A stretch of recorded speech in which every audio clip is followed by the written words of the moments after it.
Greetings, every peoples. This is your cult of personality speaking Toon Critic's name, and Toons are the name of my game. So, a lot has changed since I first joined this fandom, closing in on about 10,000 subscribers now. This is like my 9,000 subscriber special.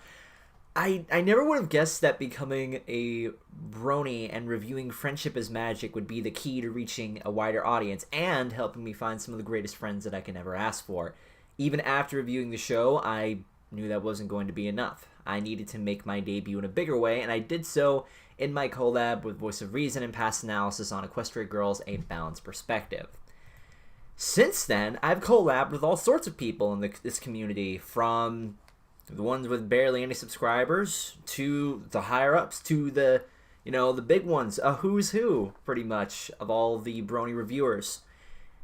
In doing so, I've learned from them, and I've gotten better with every collab that I've done. So now I bring to you, as my 9,000 subscriber special, my list of some of my all-time favorite collabs, and I'll share a little bit about how we met, each of the people that I've collabed with, and what I think of them and some of the behind-the-scenes stuff. So these are my top 7 favorite collabs. Let's take a look.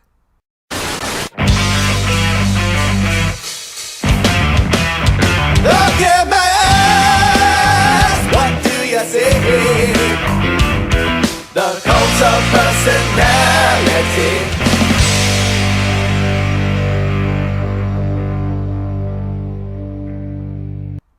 Alright, so number 7 for me is with Keyframe on Scooby-Doo WrestleMania Mystery. Now, Keyframe and I met, she, I believe, noted me on DA or something on about wanting to do a charity stream and do an interview. So I was interested on it, and needless to say, that stream was a train wreck because people started getting thrown in, and it really ended up turning from less of an interview into crazy shenanigans. In fact, I think we did have one interview that went well, but that didn't quite go through because the audio is corrupted. So I think after that, I didn't notice her much until she appeared in one of Silverclow's videos on, I think, Pony Finder or something like that, yeah.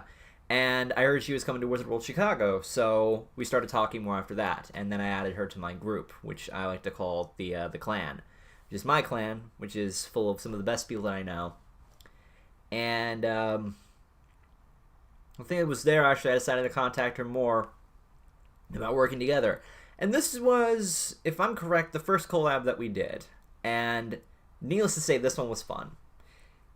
I found it funny because it seemed like the perfect thing to do because she is the biggest Scooby-Doo fan I know.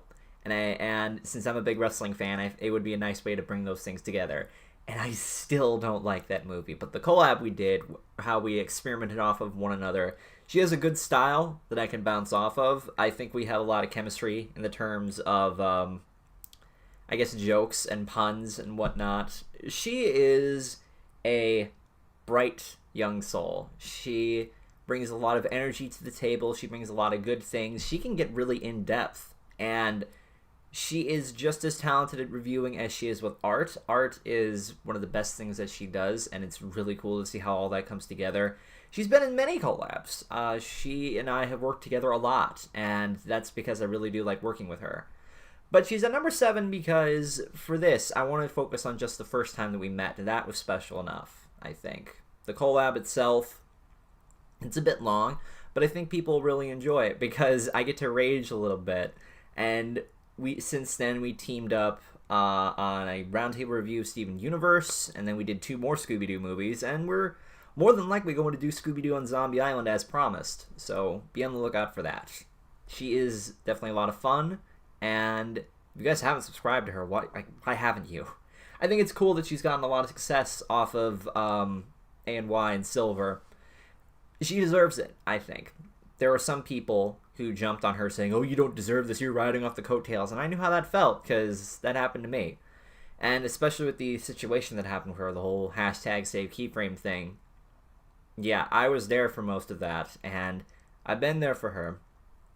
When things got pretty dark, I, among many other people, were there, and She's like a little sister to me. If you mess with her, you know, you have me to worry about. And I know things haven't exactly been too solid with us, but she still matters to me. She's intelligent, she's bright, she has all these awesome things. We just get along really well, I think. And it really shows, and I look forward to when we actually review Zombie Island for real. So, alright, number 6 is... okay, number 6 is with Mastercode on Make New Friends But Keep Discord. Now, Mastercode is... he's an interesting dude. He is the king of puns, I think. Or at least king of the snarky attitude, acting like a 5-year-old, but he pulls it off in a not annoying way. Mastercode I met before BronyCon of last year. I was intrigued by his style, the whole Phoenix Wright thing. And I decided to hang out with him during last year's BronyCon. He was a cool enough dude. He had the puns, he had the wit, he had all the ability behind it, and I sensed something good in him. So I decided to take a chance, and I collabed with him on Too Many Pinkie Pies. Now that collab didn't quite go as well as I had planned, so that's why that's not on this list, but Make New Friends But Keep Discord is the one that I really, really, really loved doing. This one was so much fun to do, and we spent like the first 4 or 5 minutes just goofing off, just working off of one another. And it's really funny to see how it all played off with me doing all the Looney Tunes stuff and trying to get away from him. Mastercode has a good story for his character. He has a lot to work with in terms of how you can make jokes, or the characters that he has with his his spaceship, the Mjolnir, or the Meow Meow, as it's called, as I've jokingly called it based off Thor. He has a unique style to him, and I say unique in the best way. He reminds me a lot of myself, I think, in some of the younger stages where I just didn't care. I was just having fun, and it shows. He's having fun. He's enjoying what he does, and that shows. And it's a shame that he doesn't have more subscribers, because he has some really good stuff going on for him with his editing, with his jokes, with a lot of it. But I guess he hasn't been able to click really. And I hope that he does. I hope that he's able to, because he has a lot of potential, and I want to see him get up there with everybody else. Now, the behind-the-scenes stuff, there wasn't too much of that. We just kind of went with... we ended up kind of stumbling a bit, because after we did all the joking, we were like, okay, time to get serious. And the review part of it wasn't extremely solid, because we were joking so much, but it was still funny to do, and I think that's what mattered. Trying to think of what else. Yeah, I unscripted this part. I only scripted the intro to kind of build this up, but the rest I've decided to actually just unscript talk about, so I speak from the heart and not anything bull. Mastercode I spent a lot of time with hanging out at BronyCon this year, and it's fun how we're able to bounce off of one another. He also has a chemistry that I find works really well, and I hope one day that I'll be able to be getting him on a panel sometime. Like I said, about Mastercode, he has all the skills and potentials. He needs to get that big break. He needs to get that one collab or one video that's going to skyrocket him up, because he definitely has the potential for it. It's really not a matter of how now, it's just a matter of when. And I look forward to seeing how he'll shoot up and how he'll get a little bit more out there, because the more he's out there, the more craziness he's probably gotten planned in store. The store with the plan. Yeah. Number 5 is Josh Scorcher on the Misconceptions of Rainbow Dash. Now, Josh, I met by chance, I think, when I was still in the Rift, and I got the chance to talk with him. When I was setting up Brony Reviewing 101 for BronyCon 2014, it was just me and Voice and Eliora, and we didn't know who to call on to be the 4th person. I decided to take a bit of a chance, and I asked him, and he said yes. And it was through here that I actually got to know him more. Being up there, I'll discuss Brony Reviewing 101 later, but I learned a lot from him. So I figured it was only a matter of time before I actually got to do a solo collab with him. He appeared in the Kingdom Hearts collab roundtable review. He also showed up for The Flash Season 1 with me and Voice. It was a roundtable review. But when it came to actually working one-on-one with him, he's got a lot going for him. He reminds me a lot of myself. He actually reminds me if I bunker down and really focus on this and dedicate like more time to reviewing, I could become that. And I'm not going to compare myself to Josh because Josh is in a whole other level. But Josh is a really cool dude. He is someone I admire. He's someone I look up to. He's got the good amount of jokes. He's got a good PG vibe to him. And he makes that work. PG-13, I think, depending on some things. But he works with a clean, friendly, family-friendly image. Somewhat, I guess, if you want to look at it from different perspectives. But he has that image that really works for him. And he has a drive and a resolve and determination to get through these reviews. And he's able to look at things that not many other people would look at. Getting to talk with him and getting to work alongside him has been an honor. And I'm glad that I'm able to do so more than once for it. Josh is... I found it funny, actually, this year at Analyzing His Live, where I jokingly tried to get some shipping between me and him. Yeah, I found that just funny, but in all seriousness, he knows when to be serious and he knows when to be funny. And I look actually forward, as much as I love this misconceptions video, where I was able to bounce off of him about how I felt with Rainbow Dash, I felt I really connected on that. I feel like I bonded over a little bit more with him on that. It was cool to see how we could agree and disagree on some points, and it's good because Josh offers a different perspective. Pretty much anybody that I've collabed with, well, almost everybody, I've learned something from. I've been able to look at things from different perspectives, and that's really helped, especially with my future videos and some of my solo stuff. So, speaking though, next month though, Josh and I have a different collab coming out, but this one I think is going to take the spot for this. We're doing a collab on, well, I can't tell you too much about it, but I think it's the best one that me and him have done. We did a live action segment for it, and it's a top 7 list as well. And it's really cool because it's something we also got to connect over. And I look forward to seeing how that's going to turn out. I'm wondering who I'm going to get for the thumbnail artist for that, though. That's going to be the tricky part, but I'm sure I'll find somebody for it. But yeah, anyway, Josh is a guy that I learned a lot from, and I look forward to doing more so. I look forward to seeing him at Ciderfest. Look forward to seeing what we can do there, because it's cool that we can work together and not want to rip each other's heads off over disagreeing on something. So, that is good. Speaking of people that I admire and look up to, number 4 is Silverquill, After the Fact, Rainbow Falls. Now, Rainbow Falls is an episode not a lot of people like. I understand that. I guess at the time I thought it was a good episode. It's not bad now, but it's not as good as I initially recalled it. Now, Silverquill, I think I met him early on in my Brony reviewing career, I guess. My rise, if you will.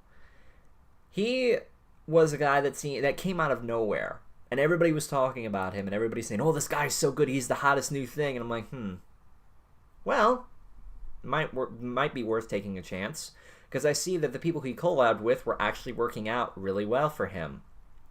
And I owe a lot of my success to not just Josh, because he was my second big break. Third big break.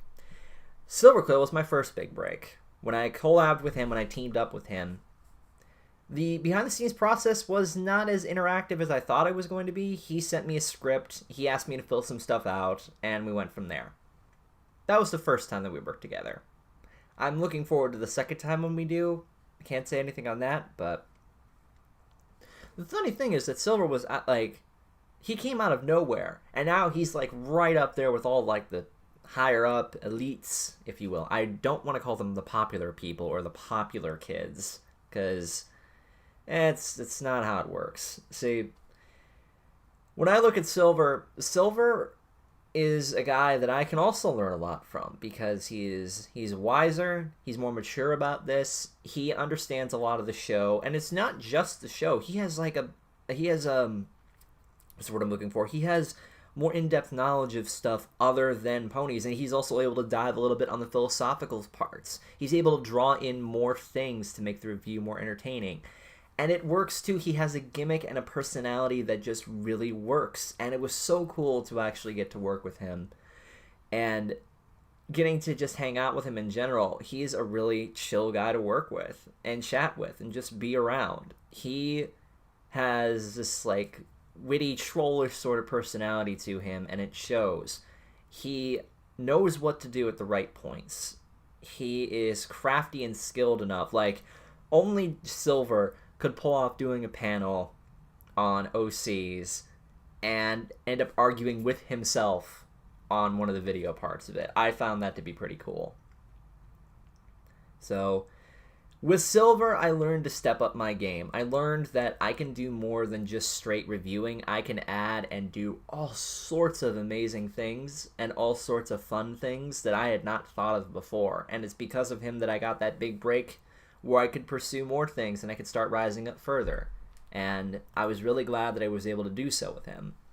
Like I said, he taught me more about how to work visually with stuff and how to dig a little deeper. And that's what I'm doing now. So, Silver, I owe a lot of that to you. And he's a good friend, too. He and Josh are both very good friends. So, whatever we do next, I look very forward to it. Number 3 is Lightning Bliss with Do Princesses Dream of Magic Sheep. Now, this one, I did a poll, a straw poll on Twitter, and this is the collab that everyone picked as their favorite collab. Well, it's definitely one of my favorites. It's right up there. And Lightning Bliss is a lot of fun to work with. Oh, God, excuse me. I actually just ate breakfast earlier, so I got a bit of heartburn. Heartburn from the fields or something. With Lightning Bliss, I met her through the Rift a while ago. I was setting up a Season 5 discussion group. Yeah, that went over well. But I actually got to talking with her. And then I added her to my group. And she's a lot of fun to chat with.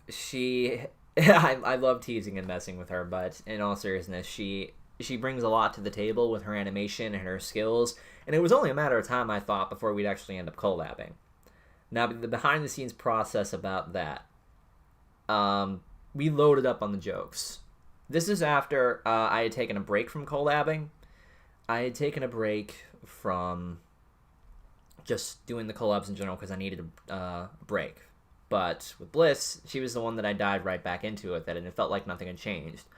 It felt more like I was able to do more visual jokes because I took what I learned and I added to it here, and that's why I think it's so high up for me. But the biggest part about it is that when I was looking at the review, I thought, okay, why don't we have a moment that everybody's going to be talking about? Because usually some reviewers have that one moment that stays with them. That's the one thing they talk about when they remember that video. And so Toon Blistermon was born. And that was a moment that has stuck with both of us since then. It was a moment that, needless to say, it sparked up a lot of controversy, I think.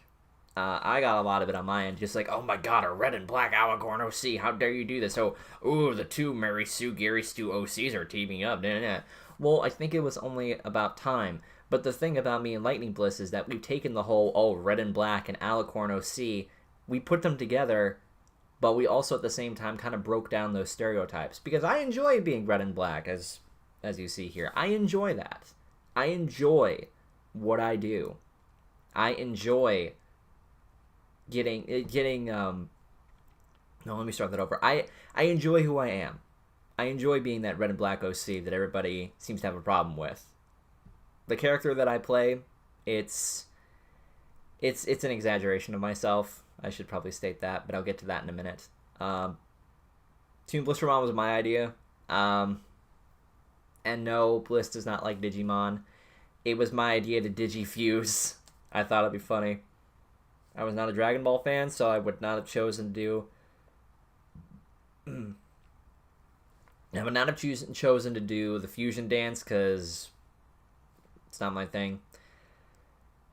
But with Lightning Bliss, it's really fun to do something with her because there's a lot to work off of with her character. It's a lot to do with the jokes that we went through, and she's a really good friend as well. She's fun. She brings an energy just like Keyframe does, and Man, I hope she gets to go to BronyCon. I should mention she's doing a sale because she wants to get to BronyCon. She told me all about Nightmare Nights, and I thought, BronyCon is the place to be. Ever since I collabed with her, she rocketed up. And because she did all the TF2 analysis anarchy stuff, she has been rising up, and I'm very proud of her for that. And no, I'm not jealous that she has higher subscribers than me. No, she deserves this. She deserves to go to BronyCon. So I want you guys to help her out. I'll put a link to her journal that talks about her commissions because she needs to go there. She wants to go there. It's a need and a want. Make that happen. Because I can't think of anyone else at this current moment that deserves it more than her. To get up on stage, to be able to do what she loves, sell her work, interact with all you guys at the biggest event of 2016. Make that happen. Same with Golden Fox and Keyframe. They need to get to BronyCon too. All three of them deserve that. Above anybody else that I can think of. Of course, there are some names. But I'm talking about the three big ones that have yet to go to BronyCon. They deserve that. And I'm not saying anyone else who doesn't, but these are the big three, as far as I'm concerned. Get them there. And I know that sounds a little pushy, but after all they've been through, they deserve that, I think. So, alright, we're almost there. Number 2 is Brony Reviewing 101 at BronyCon 2014. This was a big step for me, personally. When I found out that I could start doing panels, I did my first one at BabsCon 2014, and, well, it was okay. But it definitely could have been better. What ended up being the big one that worked was with BronyCon. BronyCon was the big stage for me to shine. And I got Voice and Kat Eliora to work with on this, and also Josh. I was really happy that I was able to get Josh. The moment, though, just standing there while we're doing our entrances and stuff, the moment that I was counting down the moments because I was watching them enter the room and stuff while the video was playing. The moment that I was finally able to get in the room and when Cult of Personality played and I was announced, just that rush, that feeling of getting to go up on stage and hear that applause, I finally made it. I felt that at long last I was able to finally make it on a bigger stage because I had been dying for that chance. I had been wanting more than anything else to be up there and be able to perform and entertain and talk about reviewing and talk about what I love. When I started being the Toon Critic, I really wanted to get to that point, but I was going nowhere. And then I finally, doing the Brony stuff, I was able to get somewhere finally. I was able to be up there. I was only at like 3,000 subscribers at that point. But the room and the energy, it created a memory, a feeling that I've since felt since the BabsCon next time and BronyCon of this year. I was so grateful that I was able to be given that chance. And the panel itself was amazing. It was so much fun to do.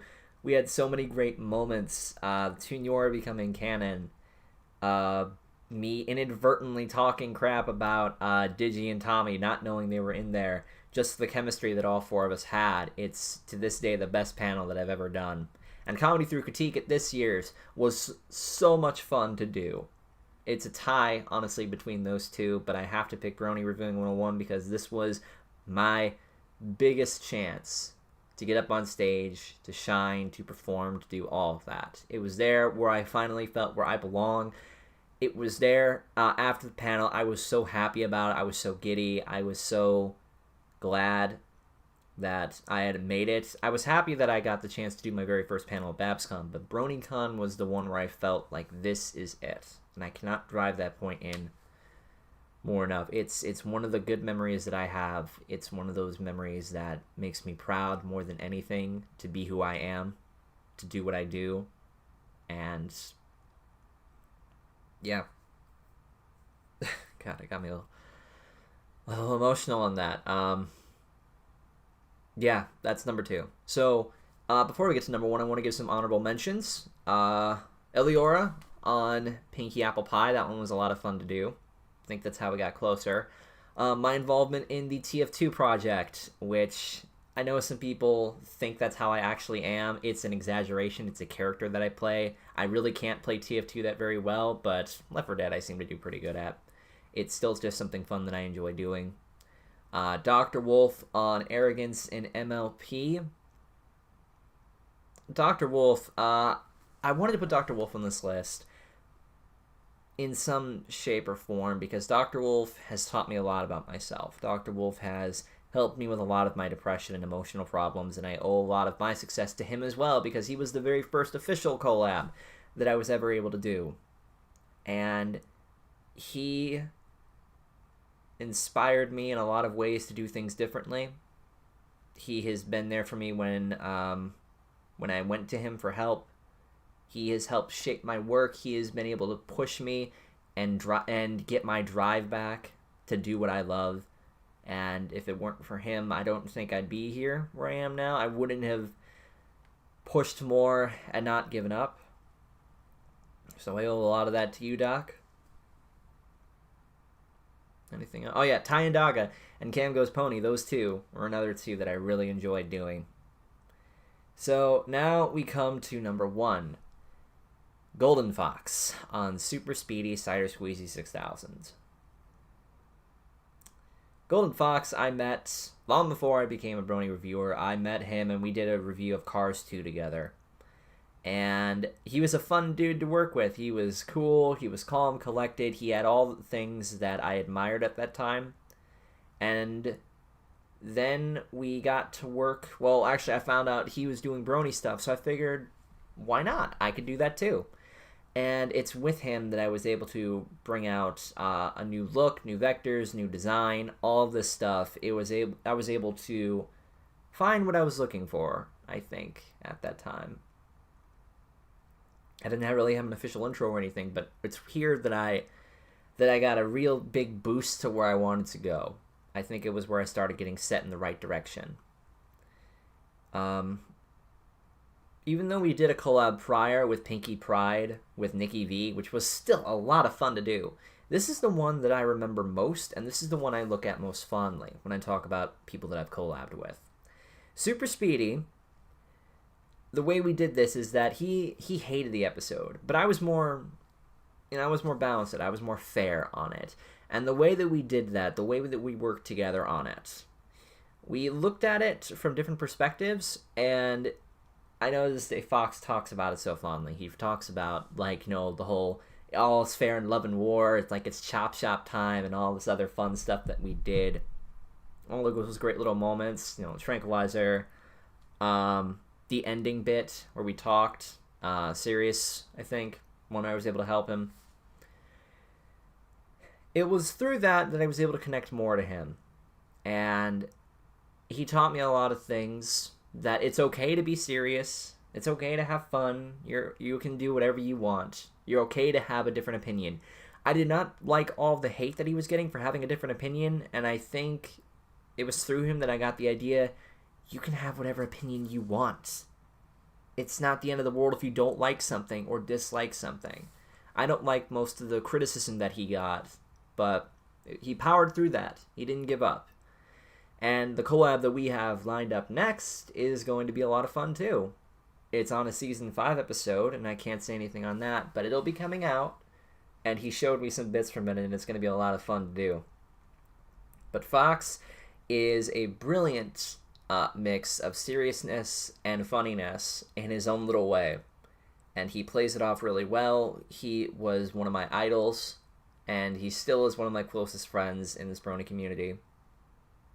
I don't know where I would be if I hadn't got the idea to do this. I don't know where I would be if I hadn't met him. I don't know if I had gotten the idea to pursue this without him. So I think out of everybody on here, I owe him the biggest amount of my success.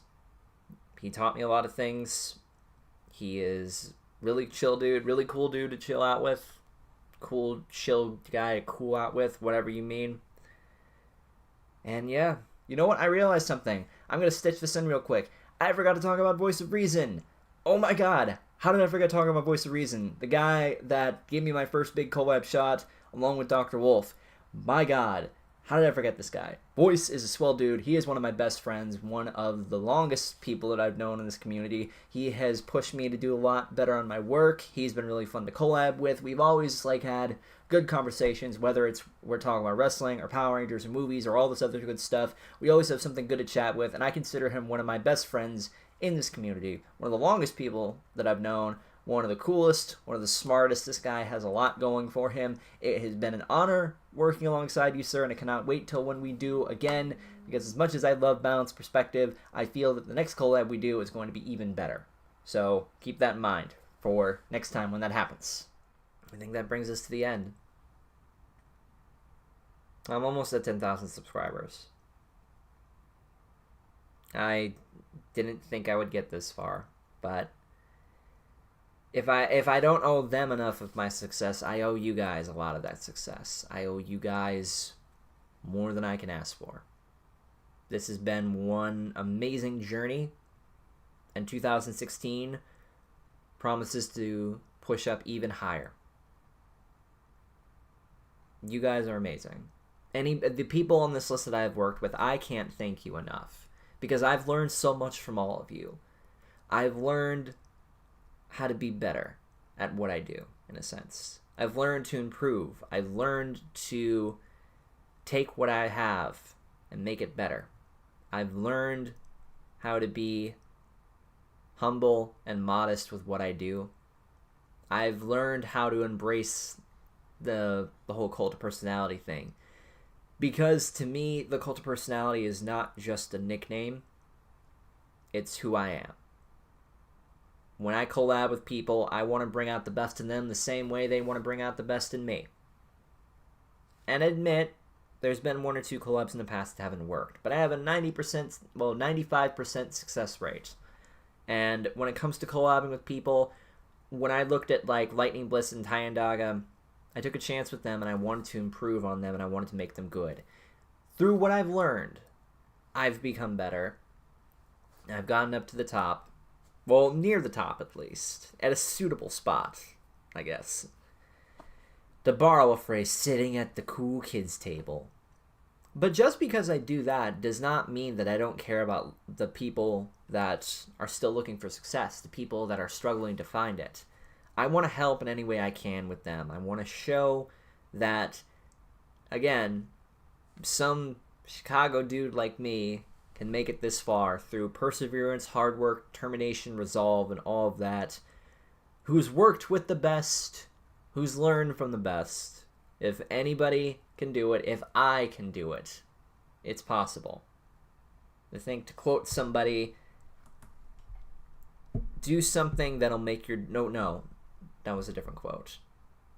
I think a quote I'll borrow is, if someone like me can make it, your dreams are valid. I forget exactly who that was from, but I know I heard that quote somewhere. But yes, this is Zach. This is Your Cult of Personality. This is ToonKriticY2K saying, you can do it. Don't give up. Never forget that you're not in this for fame, you're in this for fun. Any kind of fame that comes along the way, that is entirely up to you. This has been my 9,000 subscriber special. 10,000 on the way. There'll be another top 7, and it'll be a good one. Not saying that this one wasn't good, but I want to take this time to say, once again, thank you to all the people I've collabed with that it took time out of their day to work with me and help me. And to all of you guys who have supported me and watched me grow from little old Toon to cult of personality that I am now. And that is enough stalling on that. All the people on Patreon, you all know who you are. Like, comment, subscribe. Twitter, Patreon. Go ahead and put down in the comments what your favorite collab that I've done is. And I guess what you really enjoyed the most on this trip. All that good stuff. If you've met me at a convention, you can include that. All these people I've met are really cool. With that, enough stalling. Thank you guys for watching. I'll see you guys in the next video. With that being said, I am the Toon Critic, keeping you totally tuned for your entertainment for 9,000 subscribers, to 10,000 more, and to 2016, which will be a year unlike any other.